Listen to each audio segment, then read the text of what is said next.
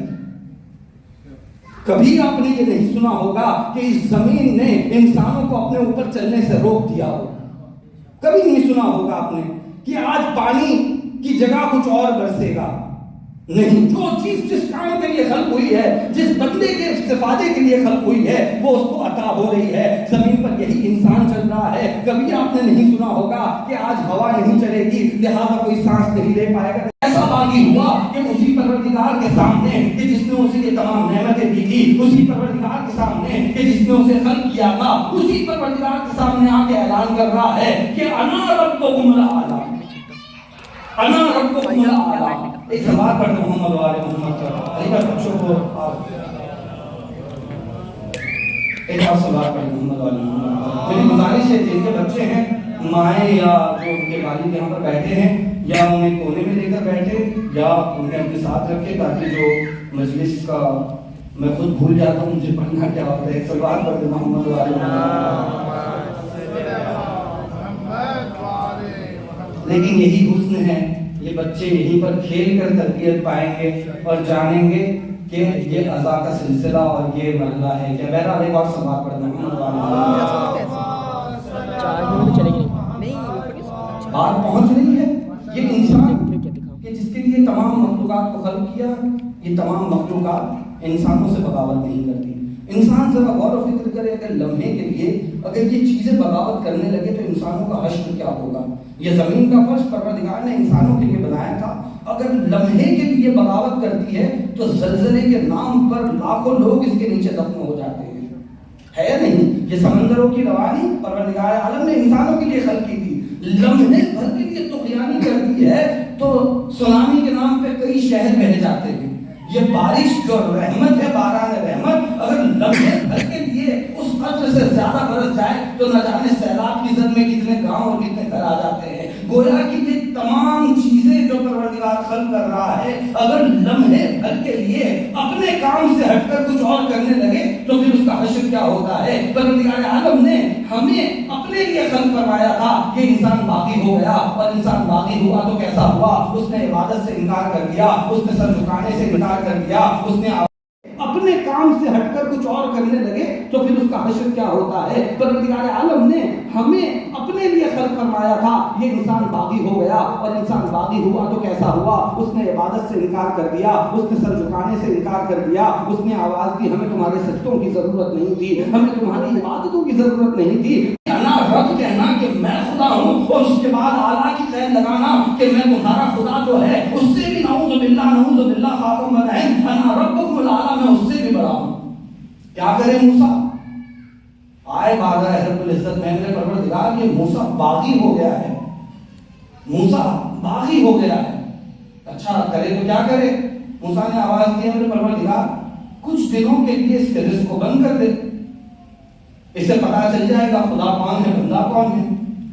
جیسے ہی موسیٰ نے یہ کہا پروردگار عالم نے آواز دی موسیٰ اگر فرعون بندہ ہو کر بندگی بھول جائے تو کیا میں رحمان ہو کر رحمانیت چھوڑ دوں.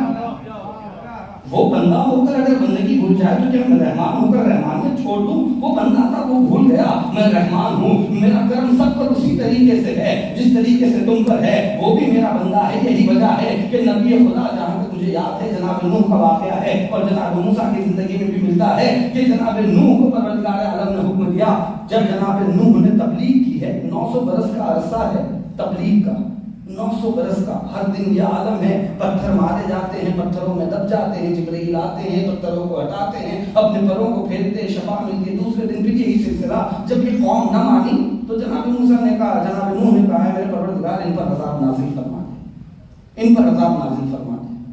آواز قدرت ہے میرے نبی میں تمہاری باتوں کو مان لوں گا، ایک کام کرو مٹی کے برتن بناؤ اور میری بارگاہ میں لے کر آؤ۔ جناب نوح نے مٹی کا برتن بنایا، بارگاہ رب العزت میں پیش کیا، آواز دی سے توڑ دو، توڑ دیا، کہا پھر بناؤ، پھر بنایا، پھر پیش کیا، پھر توڑا۔ کئی دنوں تک یہ سلسلہ جاری رہا۔ ایک دن ایسا آیا، نبی خدا نے ہاتھوں کو جوڑا، میرے پروردگار اب ان ہاتھوں کو شرم آتی ہے کہ جن ہاتھوں سے اسے بناتا ہوں تو انہی ہاتھوں سے اسے توڑنے کا حکم دے دیتا ہے، اب ان ہاتھوں کو شرم آتی ہے۔ آواز قدرت آئی، اے میرے نبی، اے میرے بندے، تجھے یہ بے جان مٹی کے برتن توڑتے ہوئے شرم محسوس ہوتی ہے؟ تو میرے ان بندوں پر عذاب نازل کرنے کی بات کر رہا تھا جسے ہم نے اپنی عبادت کے لیے خلق کیا ہے، گویا کہ اس کا کرم مسلسل ہمارے اوپر جاری ہے۔ یہ انسان ہے کہ جو غفلت کی نیند میں ہے، اور یہ اس لیے کہہ رہا ہوں کہ خود خداوند عالم نے ارشاد فرمایا کہ ہم نے انسانوں کو اپنی فطرت پہ خلق فرمایا تھا۔ اب یہ مستقل اپنے آپ میں ایک موضوع ہے کہ جس پر انشاءاللہ گفتگو ہونی چاہیے اور آئندہ میں کروں گا بھی، کہ ہم نے انسانوں کو فطرت الہی پر، یعنی اللہ کہہ رہا ہے میں نے اپنی فطرت پہ خلق فرمایا۔ فطرت خدا کیا ہے؟ فطرت خدا یعنی توحید۔ یہ انسان، آپ نے وہ چیزیں دیکھی ہیں جو شیپ لے لیتی ہیں، بچے لوگ کھیلتے بھی اس سے، کلے وغیرہ جو ہوتے ہیں، سلائمز ہوتی ہے، کلے ہوتے ہیں، جو آپ جس شیپ میں ڈالو گے وہ انسان اس طرح نہیں تھا، خدا نے اسے اپنی فطرت پہ خلق کر کے بھیجا تھا۔ فطرت انسانی فطرت خدا تھی۔ پھر ہوا کیا کہ یہ انسان اس کائنات میں آ کے گناہ کرنے لگا۔ یہ مقام فکر ہے یا نہیں ہے کہ ایسی کون سی چیز تھی کہ جس کی وجہ سے انسان جو ہے اس دنیا میں آ کر وہ انسان کی جو فطرت خدا پر خلق ہو رہا ہو، خداوند عالم قرآن مجید میں یہ ارشاد فرما رہا ہو کہ ہم نے انسانوں کو اپنی فطرت پر خلق کیا ہے، اپنی فطرت کا مطلب فطرت توحید پر خلق کیا ہے۔ پھر ہوا کیا کہ یہ انسان دنیا میں آ کر رہ گیا؟ ہوا یہ کہ اس کائنات کی ضرورت تھی جسم۔ انسان نام ہے دو وجود کا، ایک کا نام ہے روح، ایک کا نام ہے جسم۔ یہ روح جو تھی یہ فطرت الہی پر خلق ہوئی تھی، یعنی یہ روح وہ تھی کہ جس کے سامنے جب خداوند عالم نے اعلان کیا اور یہ کہا کہ کیا ہم تمہارے خدا نہیں ہیں، کیا ہم تمہارے رب نہیں ہیں، تب نے آواز دی قالوا بلا، کہ ہاں تو میرا پروردگار ہے۔ کب عالم ارواح کی بات ہو رہی ہے جسے قرآن مجید ارشاد فرما رہا ہے، تو روحیں وہ تھی کہ جو فطرت الہی پر خلق ہوئی تھی، وہ جانتی تھی کہ توحید کیا ہے، وہ جانتی تھی کہ خدا پرستی کیا ہے، وہ جانتی تھی کہ ہمیں عبادت کرنا ہے۔ اس کے اندر فطرت میں توحید تھی۔ توحید کے معنی کیا ہے؟ فطرت خدا کے معنی کیا ہے؟ وہ خود بخود اچھائی کی طرف جا رہی تھی۔ مگر انسانوں کو اس کائنات پہ بھیجا گیا، تو چونکہ اس کائنات پہ بھیجا گیا، ایک مٹیریلسٹک جگہ پر بھیجا گیا، تو پھر اس روح کے ساتھ ضرورت تھی ایک جسم کی۔ جب اس جسم اور روح کو ملایا گیا تو جسم کے اپنے تقاضے ہیں، روح کے اپنے تقاضے ہیں۔ جسم چاہتا ہے کہ اسے کھانا مل جائے، جسم چاہتا ہے کہ اس کا پیٹ بھرا جائے، لیکن روح کہتی ہے پیٹ بھرو لیکن دیکھنا حرام نہ ہو۔ یہ جسم تھا جو یہ نہیں دیکھ رہا تھا کہ مجھے حلال کی طرف بڑھنا ہے یا حرام کی طرف بڑھنا ہے۔ یہ جسم اپنی ضرورت کے تقاضے کو پورا کرنا چاہتی تھی، روح اپنے تقاضوں کو چاہتی تھی، اور یہی وجہ ہے کہ جب انسان کسی بھی گناہ کی وادی میں پہلی مرتبہ قدم رکھتا ہے، اس کے قدم لڑکھڑاتے ہیں، یہ روح آواز دیتی ہے کہ نہیں، تو جہاں پر جا رہا ہے یہ جگہ تیرے جانے والی نہیں ہے۔ لیکن یہ جسم کی ضرورت تھی، اس نے کہا نہیں، مجھے مال دنیا چاہیے، مجھے گھر چاہیے، مجھے دولت چاہیے، مجھے شہرت چاہیے، لہذا وہ پیسوں کے بغیر حاصل نہیں ہوگی، لہذا وہ گناہ کی طرف بڑھا، وہ اپنی ضرورتوں کو پورا کرنے کی طرف بڑھا۔ ایک طرف روح تھی کہ جو اس سے جنگ کر رہی تھی، یہ آپسی جنگ وہ تھی کہ کبھی انسان یہاں پر اپنے جسم کو کبھی کر دیتا ہے اور روح کی آواز مدھم بڑھ جاتی ہے۔ کچھ آسان خدا وہ ہوتے ہیں جو اپنی روح کی آواز کو بلند کر لیتے ہیں، جسم کی ضرورتیں ختم ہو جاتی ہے۔ الغرض اس کے اندر ایک جنگ چل رہی تھی، اور جب انسان اس گناہوں کی وادی میں پہلی مرتبہ بڑھا تو اس کے قدم بھی لڑکھڑا رہے تھے، اس کی روح بھی آواز دے رہی تھی۔ اور یہی وجہ ہے، آپ دیکھیں، میں مثال دوں تاکہ یہ بات واضح ہو جائے۔ انسان آدھی رات میں اگر اپنے گھر پر جائے، اپنے گھر پر بغیر ڈرے ہوئے بیل بجائے گا، نوک کرے گا، آواز کرے گا، اسے کوئی خوف محسوس نہیں ہوگا۔ کیوں؟ چونکہ روح مطمئن ہے۔ اور یہی انسان اگر کسی اور کے گھر میں وارد ہو رہا ہے تو دن کا اجالا بھی کیوں نہ ہو، قدم کو آہستہ اٹھائے گا۔ وہ اگر ایک سوئی بھی گر جائے گی تو اس آواز سے ڈر جائے گا۔ کیوں؟ چونکہ اس کی فطرت یہ جان رہی تھی کہ جو یہ کر رہا ہے وہ غلط کر رہا ہے۔ لیکن جب انسان اس وادی میں چلتا چلا جاتا ہے، پہلے کھانا چاہیے، جذبات نے کہا نہیں پہلے بچوں کو کھلاؤں گی. عقل رات کہتی رہی کہ تمہیں آرام کرنا چاہیے, جذبات نے کہا نہیں پہلے بچے کو سلاؤں گی. تو یہ کیا تھا؟ یہ پروردگار عالم کا نظام تھا جو عورت میں جذبات کو اوپر رکھا, مردوں میں عقل کو اوپر رکھا. عقل کیوں اوپر رکھا؟ کہ یہ کمانا جانتا ہے, یہ سنبھالنا جانتا ہے, یہ چیزوں کو لانا جانتا ہے. اگر یہاں جذبات سے کام لے گا تو اچھا تاجر نہیں بن سکتا, یہاں جذبات سے کام لے گا تو ہمیشہ نقصان میں رہے گا. لہٰذا عقل کو پہلے رکھا. تربیت کی جب باری آئی, عورتوں کی جب باری آئی, کہاں ہم جذبات کو پہلے رکھیں گے. قربانیاں عقل نہیں دیتی, عقل تو کہتی ہے اپنا مال بچا لو, اپنی اولاد بچا لو, اپنا گھر بچا لو. قربانیاں جذبات دیتے ہیں, قربانیاں جذبات دیتے ہیں کہ جو اولاد بھی قربان کر دیتی ہے, گھر بھی قربان کر دیتی ہے. تو عورت کا جو کیریکٹر تھا اس دنیا نے چاہا کہ اس فطرت کو تبدیل کرے, لہٰذا انہوں نے برابری کی پالیسی لے کر آ گئے, فیمنزم کا جھنڈا اٹھا لیا. انہوں نے کہا کہ عورت آزاد ہے, جب بچہ پیدا کرنا چاہے تب کرے, اس پر کوئی مجبوری نہیں ہے, اسے بچوں کی ضرورت نہیں ہے ترقی کرنے کے لیے. لیکن بائی ڈیفالٹ جذبات غالب تھے, لہٰذا اس کی آغوش کسی کو چاہ رہی تھی کہ وہ بچے کو پیار کرے. اس دنیا نے اس آغوش سے بچہ کو چھین لیا لیکن اس جذبات کو بدل نہ پائے. اب فرق کیا آیا؟ بچہ تو چلا گیا لیکن آج وہ ممتا کسی کو پیار کرنا چاہتی ہے تو گود میں کتا یا بلی ہی لے کر صحیح وہ اپنے جذبات کا اظہار کرتی ہے. یہ کیا ہے؟ یہ چونکہ جذبات غالب تھے, عقل نیچے تھی, لہٰذا یہ اس کی ضرورت تھی. تم نے اس سے ضرورت کو چھین کر تم نے اسے ایک نیا مقصد دینا چاہا. تو یہ ایک فکر کہ جس نے کہا خدا کچھ نہیں. دوسری فکر آئی, اس نے کہا یہ دنیا کچھ اگر غور و فکر کرے تو اسے احساس ہوگا کہ یہ انسان کتنا قیمتی ہے. انسان ذرا تصور کر کے بتائے کہ پروردگار عالم نے یہ جتنی چیزیں خلق فرمائی ہے, کیا یہ خلق ہونے کے بعد ہر انسان کے درمیان میں ڈیوائیڈ ہو رہی ہے یا ہر کوئی اس کا 100% فائدہ اٹھاتا ہے؟ سوچے ذرا, غور کرے انسان کہ اگر یہ سورج خلق فرمایا ہے پروردگار عالم نے, یہ صرف میرے لیے خلق فرمایا ہے, اس میں آپ شامل نہیں ہے. اگر آپ یہ فکر کر رہے ہیں تو صرف آپ کے لیے کیا ہے. اور کیوں کہہ رہا ہوں, اگر یہ سب میں ڈیوائیڈ ہو رہا ہوتا تو کچھ ذرہ آپ کی قسمت میں آتا, کچھ آپ کی قسمت میں آتا, کچھ آپ کی قسمت میں آتا, یہی ہے نا. لیکن ایسا نہیں ہے. پروردگار عالم نے ان چیزوں کو فقط ایک انسان کے لیے خلق کیا. اگر میں غور و فکر کروں تو یہ پوری کائنات کا نظام ہے وہ میرے لیے ہے. یہ زمین کا فرش میرے لیے بچھایا جا رہا ہے, یہ آسمان میرے لیے خلق ہو رہا ہے, یہ ستارے میرے لیے جگمگا رہے ہیں. یہ اتنا بڑا نظام کہ جو 1,24,000 پیغمبر کا ہے یہ صرف میرے لیے ہے. اور مجھے کیوں خلق کیا؟ پروردگار کہہ رہا ہے کہ تجھے اپنے لیے خلق کیا ہے. تو گویا کہ یہ تمام چیزیں جو پروردگار خلق کر رہا ہے یہ انسانوں کے لیے خلق کر رہا ہے. ذرا غور و فکر کرے کہ یہ جتنی چیزیں خلق ہو رہی ہے یہ کبھی بھی اپنی نعمتوں کو انسان تک پہنچانے کے لیے اس سے بغاوت نہیں کرتی. کبھی آپ نے یہ نہیں سنا ہوگا کہ اس زمین نے انسانوں کو اپنے اوپر چلنے سے روک دیا ہو. کبھی نہیں سنا ہوگا آپ نے کہ آج پانی کی جگہ کچھ اور برسے گا. نہیں, جو چیز جس کام کے لیے خلق ہوئی ہے, جس بندے کے استفادے کے لیے خلق ہوئی ہے وہ اس کو عطا ہو رہی ہے. زمین پر یہی انسان چل رہا ہے. کبھی آپ نے نہیں سنا ہوگا کہ آج ہوا نہیں چلے گی لہذا کوئی سانس نہیں لے پائے گا.